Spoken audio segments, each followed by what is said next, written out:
또 피치 못해서 나오지 못하고 온라인으로 드리는 모든 청년들과 성도들에게도 하나님의 은혜가 충만하시기를 소망합니다. 여러분, 예배는 다 예배입니다. 무슨 얘기냐면 현장 예배도 예배고 온라인 예배도 예배고 예배예요. 그래서 여러분, 예배가 무엇인지 정확하게 알고 그 태도를 온전히 갖추면서 예배 드릴 수 있었으면 좋겠습니다.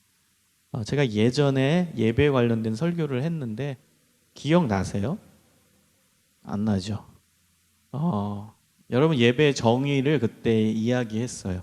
그 정의를 항상 예배 들어오면서 꼭 주지하면서 예배 드렸으면 좋겠습니다.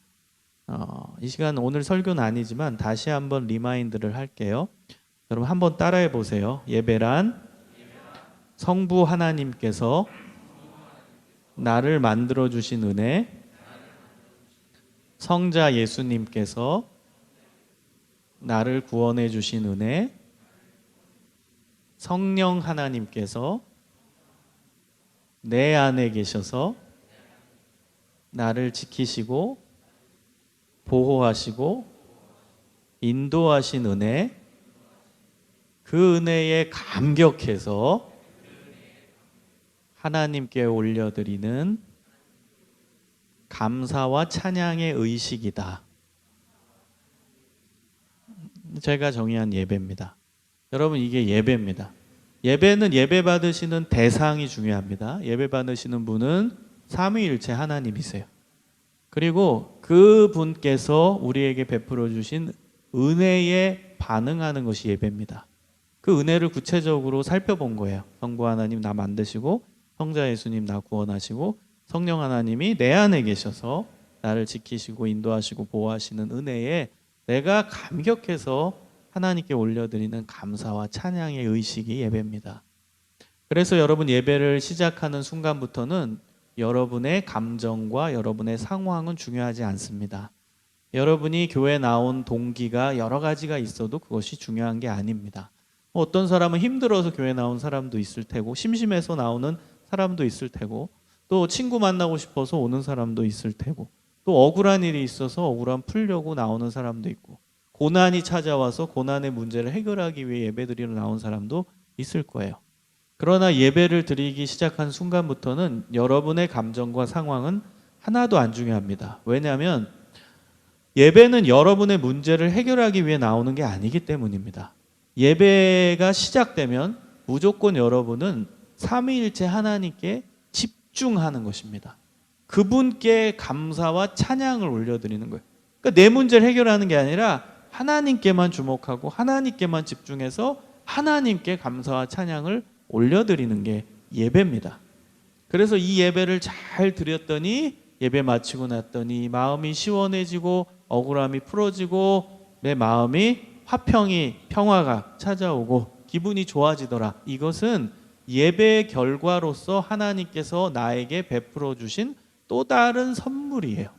그러니까 우리는 그 선물에 주목해서 예배를 드리는 게 아니고요, 하나님께 집중해서 예배를 드렸더니 하나님께서 선물로 내 마음도 인도해 주시고 평안함도 주시고 괴로움도 해결해 주시는 거예요. 그래서 여러분이 예배할 때는, 예배 드릴 때는 항상 하나님 한 분께 초점을 맞추고 집중해서 드리시기를 소망합니다. 이 예배를 매번 드리세요. 매번 여러분 예배 나올 때마다 오늘 이야기한 이 예배 정의를 꼭 기억하면서 예배 드리실 수 있었으면 좋겠습니다. 자, 오늘 말씀으로 들어갈게요. 제 친한 친구 중에 교회에 안 다니는 친구가 있습니다. 고등학교 친구인데 어느 날 그 친구가 저한테 연락을 와서 이렇게 얘기하는 겁니다. 나 이제부터 교회 가고 싶다. 너무나 놀랐습니다. 또 기특하기도 했고요. 내가 아무리 전도해도 전도가 안 되던 친구인데 지발로 교회 나간다고 하니까 얼마나 기특했겠습니까? 너가 웬일이냐? 너가 웬일로 교회 나가려고 하니? 그리고 어느 교회 나가려고 하니? 그랬더니 얘가 이제 교회 이름을 언급합니다. 강남에 어느 교회에 다니려고 해. 그래? 그 교회 굉장히 큰 교회인데 왜 거기 나가려고 하냐? 너네 집이랑 먼데? 그랬더니 얘가 이렇게 얘기해요. 내가 지금 강남의 어느 회사에서 일하는데 내가 가려고 하는 그 교회에 내가 일하는 분야에서 잘 나가는 사람들이 많이 다닌다는 소식을 들었어. 그래서 그 사람들과 어떻게 좀 친해질까 해서 그 교회에 좀 가보려고 해. 이렇게 얘기를 하는 겁니다. 저는 속으로 이런 황당한 놈이 있나 욕을 해주고 싶었지만 뭐 처음 교회 나가는 친구라 뭐 그래도 그래도 나가는 게 중요하니까 그렇게 이야기했던 기억이 있습니다. 자, 미국에 가면 한인교회가 참 많아요. 한인 교포들이 많이 살고 있는데요. 한인교회가 하나의 문화의 커뮤니티입니다. 모임의 장소입니다. 그래서 순수하게 하나님 믿기 위해 나오는 사람도 있지만 한국 사람 만나려고 오는 사람도 꽤 많습니다. 그리고 한국 음식을 잘 주는 한인교회에 몰립니다. 한국 음식 맛있게 일주일에 한 번 맛있게 식사하고 싶어서 나오는 성도들도 있습니다. 성도라고 말할 수 있을지 모르겠지만 어쨌든 성도들도 있습니다. 목적이 하나님이 아니고 사실은 다른 이유인 것이죠. 그리고 다른 걸 채우기 위해서 교회를 이용하는 것이죠. 아주 시니컬하게 얘기하면 내 만족을 위해, 나의 합리화를 위해, 나의 성공을 위해 신앙을 이용하는 것입니다. 여러분 오늘 33절에 보면은 옛사람에게 말한 바 헛맹세를 하지 말고 내 맹세한 것을 주께 지키라 하였다고 말합니다. 여러분 여기서 옛사람에게 말한 바는 구약 성경을 의미합니다. 지금 예수님께서 가르치시는 예수님 말씀이시거든요. 예수님이 가르치실 때는 그때는 구약 성경이 있었어요. 물론 지금처럼 뭐 책으로 나온 건 아니지만 그 당시 구약이라고 알려져 있는 그 성경이죠. 우리 시대 때야 구약 신약이 나눠져 있지. 그때는 그냥 성서입니다. 성서, 성경의 그런 내용들을 그 시대 사람들이 알고 있었습니다. 그래서 예수님께서 옛사람에게 말한 바는 우리 시대의 표현으로 바꾸면 구약 성경이에요. 구약 성경. 그럼 구약 성경에 이 내용이 나온다는 것입니다. 헛맹세를 하지 말고 맹세한 것을 주님께 지키라. 이 율법, 이 말씀이 구약 성경에 나온다는 거예요. 실제 나옵니다. 레위기서 19장 12절, 민수기서 30장 2절, 신명기 23장 21절에 이 내용이 조합되어 나옵니다. 예수님께서 그 구약의 말씀을 인용하신 것입니다. 그럼 여러분 이 구약의 율법을 보면 맹세를 하고 맹세가 사실이면 문제가 안 되지만 맹세했는데 맹세가 사실이 아니면 문제가 된다는 것이죠. 돌려 얘기하면 맹세를 했는데 그것이 진짜 이루어지고 지켜진다면 문제가 없다라는 맹세에 대한 한 반쪽 정도의 긍정적 의미로서 언급이 되는 것처럼 보입니다. 그렇죠? 그런데 예수님은 본인의 뜻은 아니래. 구약에선 그렇게 나왔으나 예수님의 뜻은 아니라는 겁니다. 그럼 예수님의 뜻은 뭐냐? 34절을 보세요. 예수님의 뜻은 나는 너희에게 이르노니 도무지 맹세하지 말라. 맹세하지 말래요. 지키건 지키지 못하건 되던 안 되던 맹세는 절대 하지 말라라고 말씀하십니다. 하늘로도 하지 말라. 이는 하나님의 보좌이며 땅으로도 하지 말라. 이는 하나님의 발등상이요 예루살렘으로도 하지 말라. 이는 큰 임금의 성이요 내 머리로도 하지 말라. 이는 내가 머리카락 하나라도 희고 검게 할 수 없습니다. 예수님은 거짓 맹세건 참 맹세건 진짜 이루어지는 맹세건 이루어지지 않는 맹세건 맹세 자체를 하지 말라고 말씀하십니다. 왜 그럴까요? 왜 예수님은 맹세 자체를 하지 말라고 하시죠? 여러분 우리도 아주 극적인 상황에서 맹세하잖아요. 우리의 결백함을 주장하기 위해 맹세하잖아요. 내가 진짜 맹세한다. 내가 하나님께 걸고 맹세한다. 내가 뭐 부모 이름을 걸고 맹세한다. 내가 진짜 맹세하는데 막 이런 맹세한다라는 얘기를 많이 하잖아요. 일상생활 속에서. 근데 예수님은 맹세하지 말라고 말씀하십니다. 어떤 맹세라도 하지 말라는 거예요. 왜 그래요? 맹세하지 말아야 되는 이유는 자기 합리화를 위해 자기 성공을 위해 자신의 이익을 위해 다른 대상을 이용하는 것이기 때문입니다. 다른 대상을 이용해요. 그런데 예수님께서 더 강조해서 말씀하시는 것은 그 이용하는 대상이 전부 다 하나님과 연관된다는 거예요. 여러분 맹세해 보세요. 그럼 뭘 걸고 맹세하죠? 그럼 그게 전부 다 하나님과 연관된다는 거예요. 그래서 예를 든 거예요. 야, 하늘로도 맹세하지 말라. 왜? 하늘은 하나님이 만드신 하나님이 계시는 공간이기 때문이다. 하나님의 보좌다. 하나님의 보좌인데 어떻게 감히 하나님의 보좌를 걸고 맹세하냐? 하지 말아라. 이렇게 얘기해요. 그럼 땅으로 맹세하면 안 되냐? 그것도 안 된다는 거예요. 왜냐하면 이 땅은 하나님의 발판이라는 거예요. 이건 뭐 상징화된 표현이죠. 하나님이 이제 영이시지만 딱 몸이 있다고 표현한 거예요. 그럼 발을 딱 땅에 딛고 있다라는 거예요. 하나님이. 이 땅은 하나님의 발판인데 네가 어찌 감히 땅에다 대고 맹세할 수 있냐? 하나님과 연관되는 공간인데 안 된다는 거예요. 그 다음에 예루살렘으로도 하지 말라. 왜냐하면 예루살렘이라는 이 도시는 이 성경시대는 하나님이 다스리시는 성, 하나님이 계시는 성이에요. 어떻게 감히 하나님의 성을 대구선 맹세할 수 있냐? 절대 그럴 수 없다는 거예요. 작게는 내 머리한테도 맹세할 수 없다는 거예요. 왜요? 우리는 머리카락 하나도 내 마음대로 희고 검게 할 수 없다는 거예요. 한마디로 내 머리카락의 주인도 하나님이시라는 거예요. 하나님이 내 머리카락 만드셨으니까. 그러니까 여러분 잘 생각해 보세요. 어떤 것도 맹세할 대상이 없어요. 걸고 맹세할 게 없는 거예요. 엄마를 걸고 맹세한다? 안 되죠. 왜? 엄마도 하나님이 만드셨으니까. 뭘 걸고 하겠어요? 뭐 나무를 걸고 내가 이 동네에 있는 제일 큰 나무를 걸고 맹세한다? 그 나무 하나님이 만드셨는데. 그러니까 여러분 우리가 맹세할 때 어떤 대상을 끌어당기면서 맹세하거든요. 근데 그 대상들은 전부 하나님과 연관될 수밖에 없다는 거예요. 그래서 맹세하지 말아야 할 이유는 자기 합리화를 위해, 자기 이익을 위해, 자기 성공을 위해 다른 대상을 끌어당기면서 합리화시키는 건데, 만족의 수단으로 여기는 건데 그 대상이 전부 하나님과 연결된다는 거예요. 그럼 어떤 결론이 나옵니까? 자기 합리화를 위해, 자기 성공을 위해, 자기 만족을 위해 하나님을 이용하지 말라라는 것입니다. 그것을 말씀하시고 싶으셔서 오늘 맹세의 주제를 말씀하시는 거예요.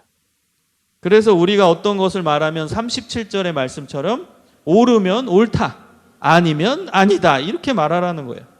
누구를 걸고 뭐 자시고 이렇게 하면 안 된다는 거예요. 그건 전부 내 만족과 이익과 내 합리화를 위해서 쓰는 행위라는 거예요. 잘못된 말이고 잘못된 표현이고 잘못된 행동이라는 것입니다.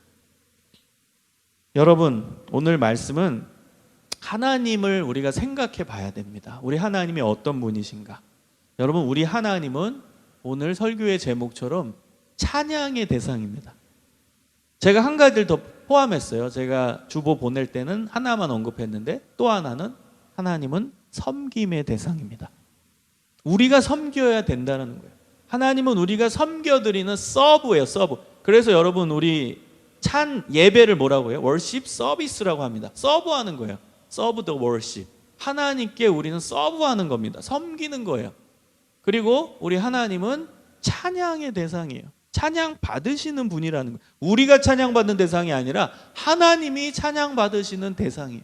우리가 섬김받는 대상이 아니라 하나님이 섬김 받으셔야 하는 대상이라는 거예요.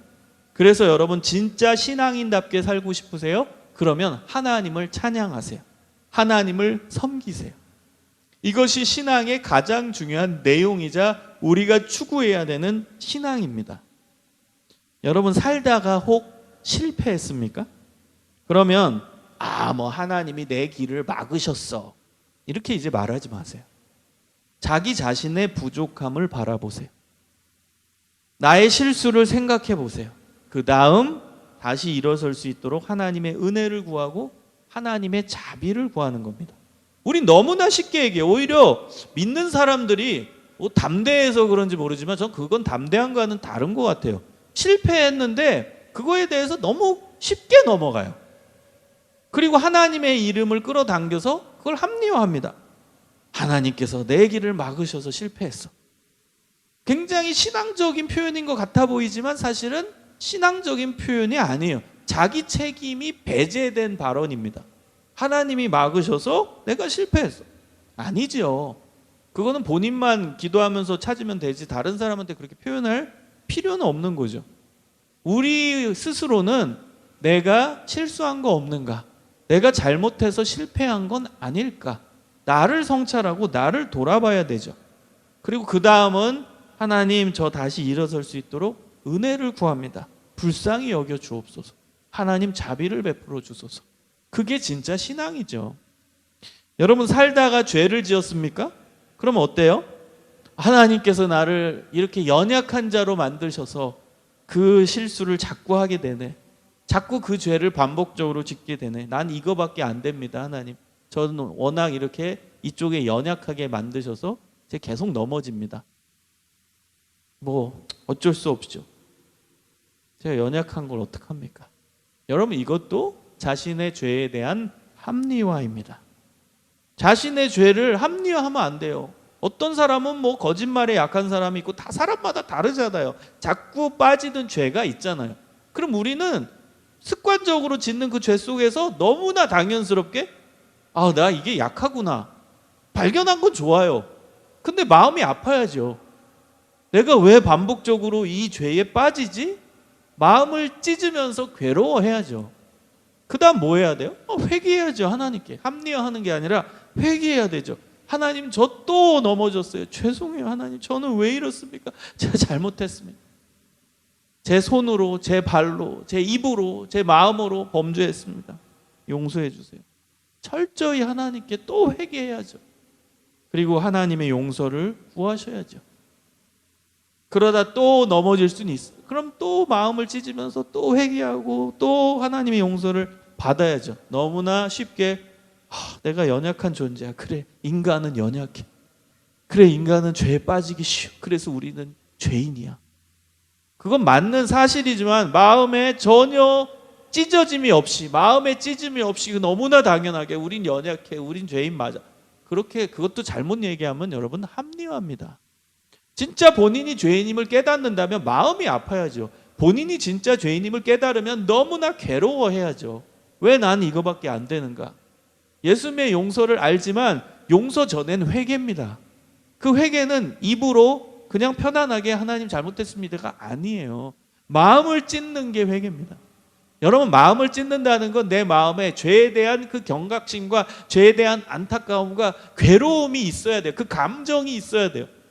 여러분 진짜 회개하실 때 그것이 진짜 회개인가 가짜 회개인가 알 수 있는 하나의 팁을 알려드릴게요.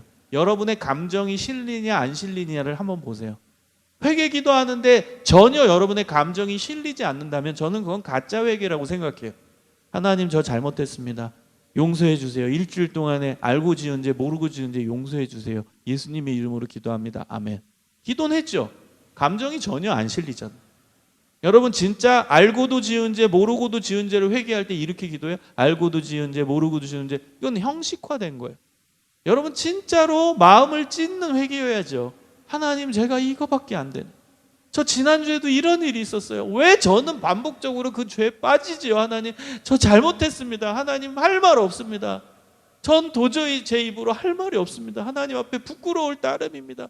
너무 괴롭습니다. 하나님 용서해 주세요. 저 잘못했어요. 또 넘어졌어요. 감정이 실려야죠. 본인이 진짜 여러분 속에서 우러나오는 진짜 회개는 여러분의 그 상한 마음, 상한 감정이 같이 올라와야 하는 거예요. 그래서 예수님이 말씀하시죠. 하나님은 상한 심령을 보신다고. 상한 심령이에요. 내 상한 감정이 드러나는 그 마음을 하나님 보시는 거예요. 그게 진짜 회개입니다. 여러분 또 살다가 건강을 잃어버렸습니까? 그러면 뭐 하나님께서 나를 뭐 약하게 만드셔서 뭐 아프게 되었다. 뭐 하나님의 뭐 내 삶의 인도자 되셔서 그 삶의 계획 속에 뭐 아프게도 하시고 너무 철학자 되지 마세요. 너무 철학자가 돼서 달관의 지경에 너무 이르지 말고 인생은 아픈 거지 뭐 살다가 아플 수도 있지 뭐 너무 달관하지 마시고 내가 건강 관리하지 못하고 운동하지 못한 자신을 바라보며 반성을 하는 거예요 먼저. 그리고 하나님께서 치료해 주시기를 간절히 기도하는 거예요. 그리고 건강이 회복되면 이제부터는 하나님께서 주신 몸 건강관리를 잘하며 살겠습니다. 결심하고 실천하는 거예요. 여러분, 이렇게 살아가는 사람이 하나님을 찬양의 대상으로 여기고 살아가는 사람이에요. 여러분, 신앙은 절대 이용하면 안 됩니다. 하나님을 여러분 이용하시면 안 돼요.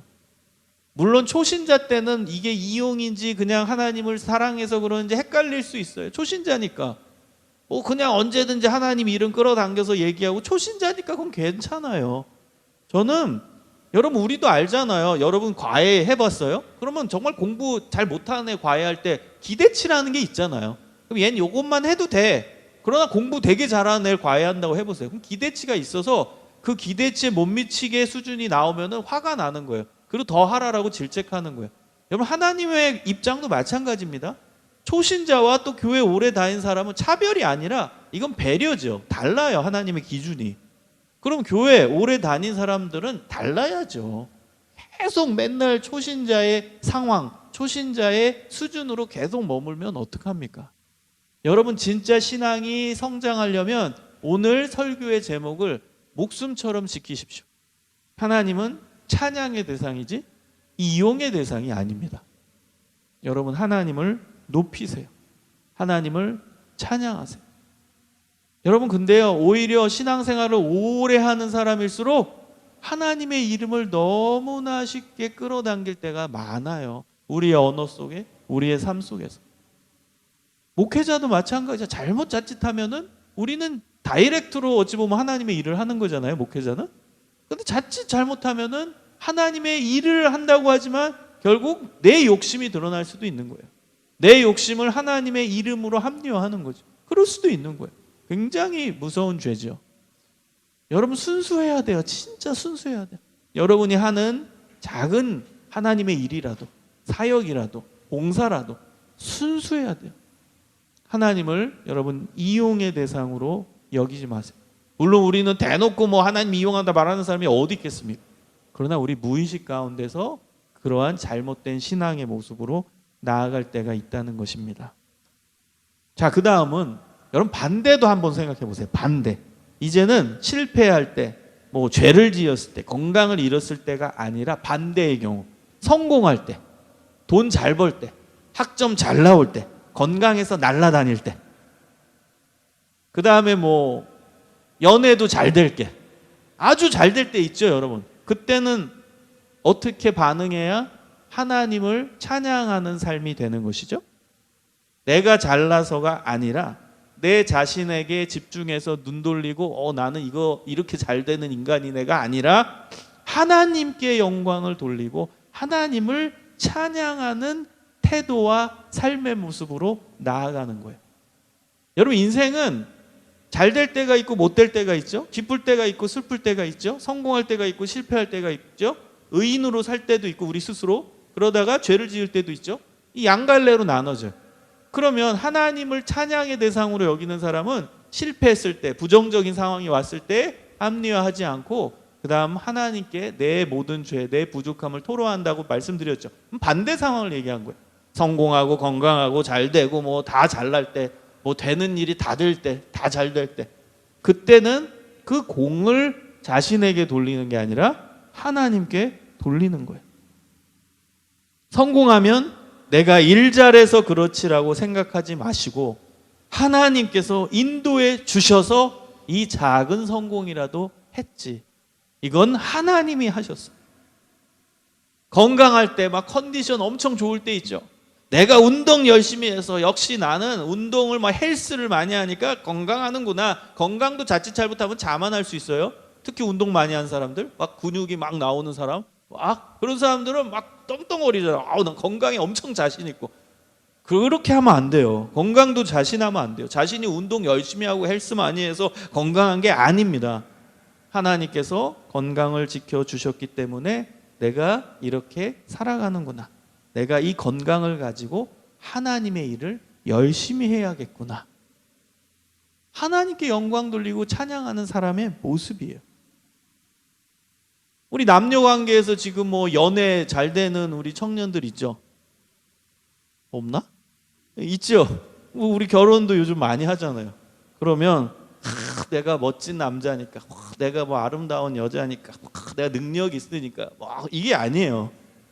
하나님이 나를 불쌍히 여기셔서 나를 품어줄 여인이 나타났구나. 하나님이 나를 너무나 불쌍히 여기셔서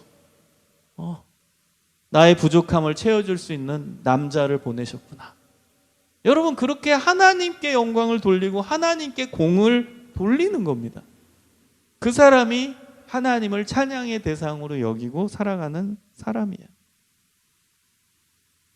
보통 사람들은 잘 되면 뭐예요? 자기 탓. 못 되면 조상 탓. 잘 되면 자기 탓. 못 되면 조상 탓. 이래요. 보통 사람의 모습이.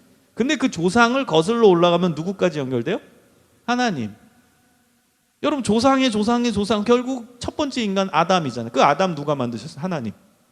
그래서 잘 되면 자기 탓, 못 되면 하나님 탓인 거예요, 결국엔. 이게 보통 사람의 모습이에요. 근데 신앙은 반대입니다. 잘 되면 하나님의 은혜, 안 되면 나의 부족함입니다. 여러분, 이게 신앙생활하는 사람의 모토여야 돼요. 삶의 모토.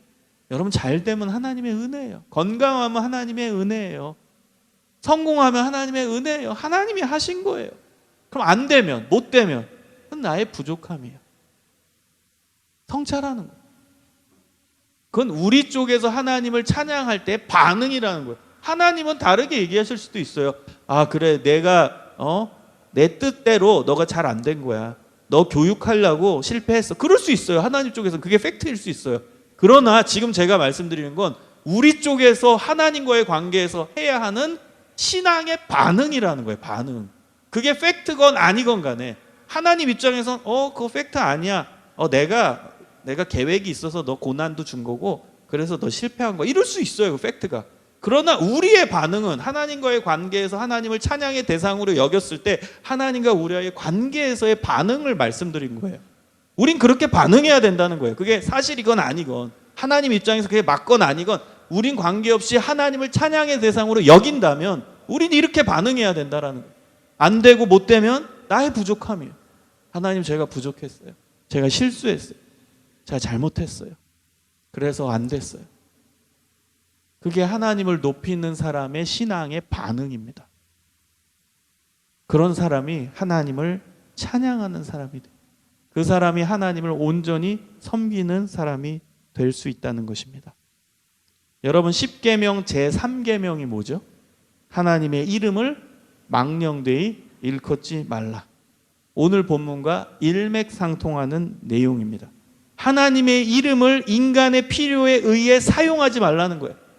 그냥 단순하게 하나님 자 막 쓰고 영어 미국 사람들이 오 마이 갓 할 때 그냥 말하지 말라는 율법을 얘기한 게 아니에요. 하나님의 이름을 망령되이 일컫지 말라라는 중심 의미는 하나님의 이름을 인간의 필요에 의해서 이용하지 말라라는 거예요. 좀 더 확대하면 신앙을 자기 합리화의 도구로 사용하지 말아라. 자신의 만족의 도구로 사용하지 말아라. 자신의 이익을 쟁취하기 위한 도구로 사용하지 말라는 거예요. 하나님의 이름을. 왜냐? 하나님은 찬양의 대상, 높임의 대상, 섬김의 대상이기 때문입니다. 사랑하는 여러분, 오늘 말씀을 굳게 붙잡고 하나님을 매일매일 높이며 사시기를 소망합니다. 여러분, 하나님을 찬양하면 그 안에서 하나님의 은혜가 가득합니다. 여러분, 하나님을 온전히 섬겨보세요. 하나님을 온전히 높여보세요. 그 안에 행복이 있습니다. 그 안에 하나님이 주시는 참된 행복. 여러분, 성경에서 하나님을 정말 잘 찬양했던 인물 한 명이 누구죠? 다윗이죠. 시편 전체가 하나님을 찬양하는 찬양시잖아요. 언제나 그는 하나님을 높여요. 나의 힘이 되신 여호와여 주를 찬양하나이다. 제가 지금 어둠 속에 있지만 주님의 이름을 높입니다. 그는 항상 고난의 때든 언제든 괴로울 때든 잘될 때든 하나님을 높여요. 법궤가 자신의 성에 들어와서 신날 때도 하나님을 찬양하고 사울 왕의 미움을 받아서 도망 다닐 때도 아둘람 굴에서 거기서 이 새벽에 하나님을 찬양하리로다. 비파와 수구마 깰지어다 여호와를 찬양하라. 내가 새벽에 깨워 여호와의 이름을 높이리로다. 언제든지 하나님을 찬양하는 거예요. 동굴 속에 숨어 있을 때도 그 동굴 밖에 희미한 빛이 비추는 그걸 보고 시를 써요. 나에게 빛이 비추시네. 나의 빛이 되신 하나님 찬양합니다. 여러분, 다윗은 하나님을 찬양하는 사람. 그래서 그의 삶이 행복한 거예요. 고난도 많았지만 행복한 거예요. 하나님을 찬양할 때 진정한 행복이 있고 그 사람이 하나님이 기뻐하시는 사람으로 인정받는 거예요. 하나님이 다윗한테 이렇게 얘기합니다. 너는 내 마음에 합한 자다. 여러분, 왜 다윗이 하나님의 마음에 합한 자라고 칭찬을 받을 수 있었을까요? 그는 실수도 많이 했는데 하나님을 찬양했기 때문입니다. 하나님을 온전히 찬양하는 사람이었기 때문입니다. 여러분, 하나님을 찬양하고 그 안에서 행복을 누리고 하나님으로부터 너는 내 마음에 합한 자다라는 칭찬을 들으시기를 주님의 이름으로 축원합니다. 우리 함께 기도하겠습니다.